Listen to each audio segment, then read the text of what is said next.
This is Danny Flexen here for Seconds Out. Delighted to be joined once again by unbeaten featherweight Michael Conlan. Mick, how you doing? I don't think I've ever called you Mike before. No, you haven't. But I'm good. I'm good, Danny. Just over here in London, training away. Back to work. So news broke last week that purse bids have been won by Matchroom for the WBA mandated world title fight between yourself and the champion Leigh Wood. Were you expecting Matchroom to come out on top, and how do you feel about it? Yeah, I'd heard a few days before what the crack was and how it was going to go and why it was going to go that way. So didn't bother me at all. I'm delighted. Listen, it's a great fight. One that I've been calling for ages for the fight for the world title, and now it's against Leigh Wood. So fantastic. I'm delighted it's here. I'm delighted we're on the right path towards it, and I can't wait. Now, the overwhelming narrative seems to be that it's going to be in New York on the same show as Casey Taylor and Amanda Serrano. Is that your understanding? I don't know, but I know that New York kind of is the lead city for the fight. So it'd be fantastic, wouldn't it? New York City. MSG, special, always special. Looks like it's going to be in March, so St. Patrick's Day. Eddie Hearn seen what I've done there in the past, and you hear when he's been talking about this fight, when he mentions New York and about the crazy Irish fans. Why wouldn't you do it there? It makes more sense than anywhere else, really. How do you think Leigh Wood feels? He's the champion. His own promoters won the purse bids, yet he's going to have to go into what is akin to a lion's den out in New York. Well, listen, I don't think he would really care, but I don't give a fuck what he thinks. If I'm honest, it's not in my interest to care what Leigh thinks. But I don't think he would care. He's a confident kid. Very believes in everything he does. So I'm sure he doesn't really care. He's probably looking at it going, "Oh, well, sure, if I have to do that, I have to do that." But listen, whatever he thinks, he thinks. Now, last time we spoke, it seemed like you were heading down the super bantamweight route, talking about Stephen Fulton. What swung it for you to go for feather for your first world title shot? It was cold. It was cold 2 weeks before the Dahini fight, and asked, "Do you want to fight for the interim featherweight title?" And I says, "Fuck it, you know what I mean? It'll save me having to cut the last few pounds anyway." So I was like, "Definitely, I'll fight for that." And little did I know I still had to make 124, which I thought was a bit of fucking crazy because I'm fighting for a 126 belt, but it wasn't the WBA made that decision. It was kind of his team that wanted that decision to be made, and he says okay. So the fact that it's featherweight, if I'm sitting thinking back and looking at my last few performances at featherweight, TJ, and then if I go back, the Bluta fight wasn't as good as what it should have probably been. But if I go back to the Kush fight, which was featherweight, they're my the last two performances where I went, listen, I performed probably my best in those two fights. So I can make super bantamweight, but I'm probably much more comfortable, much more bigger at feather. Okay, that's good to know. You're rattling around with something off the camera. I don't want to know where it is. But you're going to ruin the audio. It's a T-shirt sitting behind me in a packet. So featherweight's the way forward. Are you surprised that Leigh Wood hasn't been elevated to super champion at this stage? Leo Santa Cruz has fought the weight for ages. Yeah, definitely. And the fact that he beat Kanzu, who was number 3 ranked in the Ring magazine rankings, a legit world champion, who should have been super champion also. So I am surprised. And I wouldn't be surprised, though, if he does get elevated, and I hope he does, because I believe that fight should be for the super title. And I think that it's a bit crazy that he has him, but listen, who knows? Gilberto may change it. What do you make of Leigh Wood generally, kind of strengths and weaknesses? Great, coming off a great win, of course. Yeah, coming off 2 great wins, against Reece Mold and against Kanzu, or Zukan, whatever it is. But yeah, listen, he's a fantastic fighter. He showed he has big balls. He's tough. He punches hard. I rate Leigh Wood very, very highly. So I'm looking forward to the fight. I think it's a fantastic one. I think it's one will be my toughest fight, but I'll still win comfortably. But yeah, it's going to be a good one. You always said you wanted to be a 3-weight world champion. Does that mean you'll go further than you intended, or that at some point in the future you'll drop back down to super bantam? Who fucking knows at the minute? Who knows? Who knows? Let me go and beat Leigh Wood first, and then I'll start to look at my options and see what I can do. What's things like at the boxing booth gym at the moment? You said you're training hard down in London, but what's the atmosphere like? There's some new faces. There's people who've moved on as well. Yeah, the atmosphere is great as always. I love the gym. I think it's one of the best gyms, if not the best gym in the UK to train in. The atmosphere is fantastic. Everybody's lovely, but the hard work and effort put in the sessions is also very, very high and very good. So it's somewhere which is great. And I love it. The atmosphere is always good for me. And Josh, I think I bring the atmosphere too. Yeah. And Josh is obviously back in the harness now, if you like. He's preparing for his Sky Sports return, boxer debut as well. Or sorry, Wasserman debut. Don't want to get anyone in trouble, including myself. What's that been like to have him back in and being positive again? Because you two are pretty close. Yeah, it's good. It's good to see him back on the horse, because after that fight, he took a bit of time away from the ring, and rightly so. You know what I mean? It was a tough fight, and he put on a good performance while it lasted. So, can we pause it, Tony? Yeah. Sorry, I just had to get my little delivery there. No but problem. yeah, listen, it's fantastic to have him back. It was a tough fight, put on a good performance while it lasted. Some things going on behind the scenes. We no need to say why, but I believe that you'll see a rejuvenated Josh very, very soon. And are you two staying together now, or have you got your own place on your own at the moment?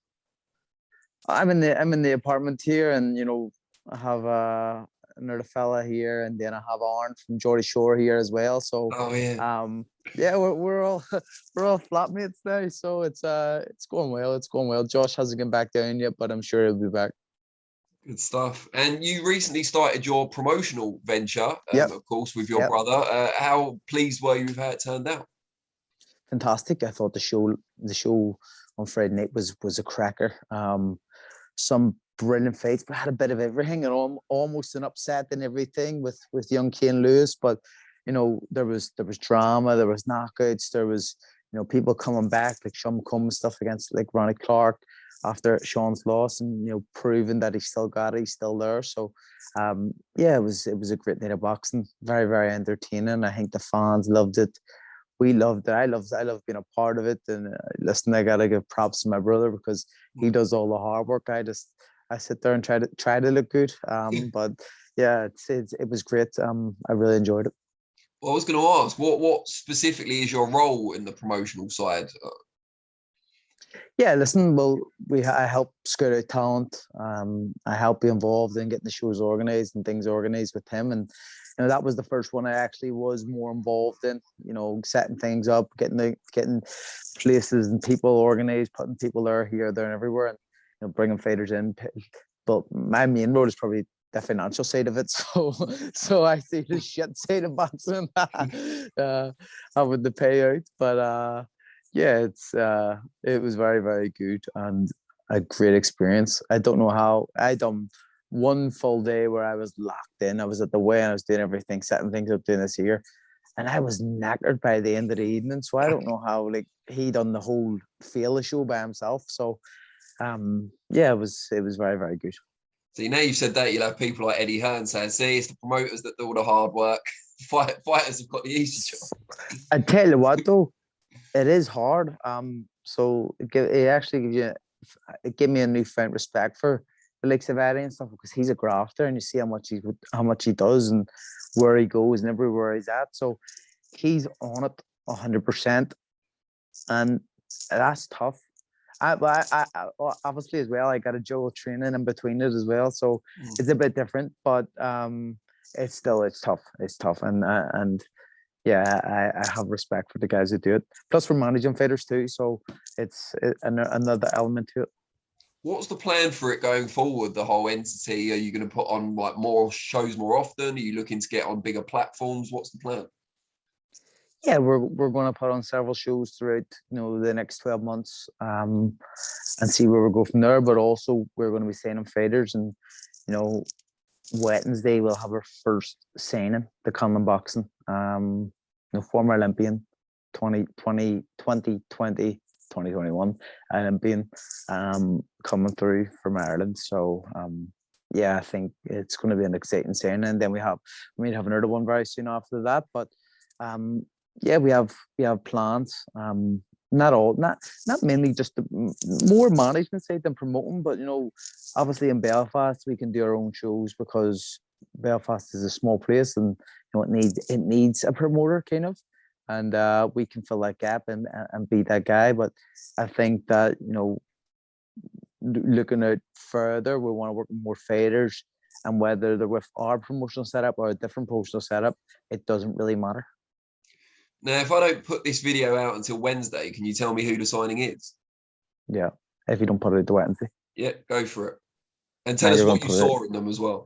You're going to put it out. I know you are. You're going to put it out. I've just said it on camera, so I can't really, can I? Expose myself as a liar. It's Kurt Walker, featherweight. Oh, brilliant. So Kurt beat the world champion in the Tokyo Olympics.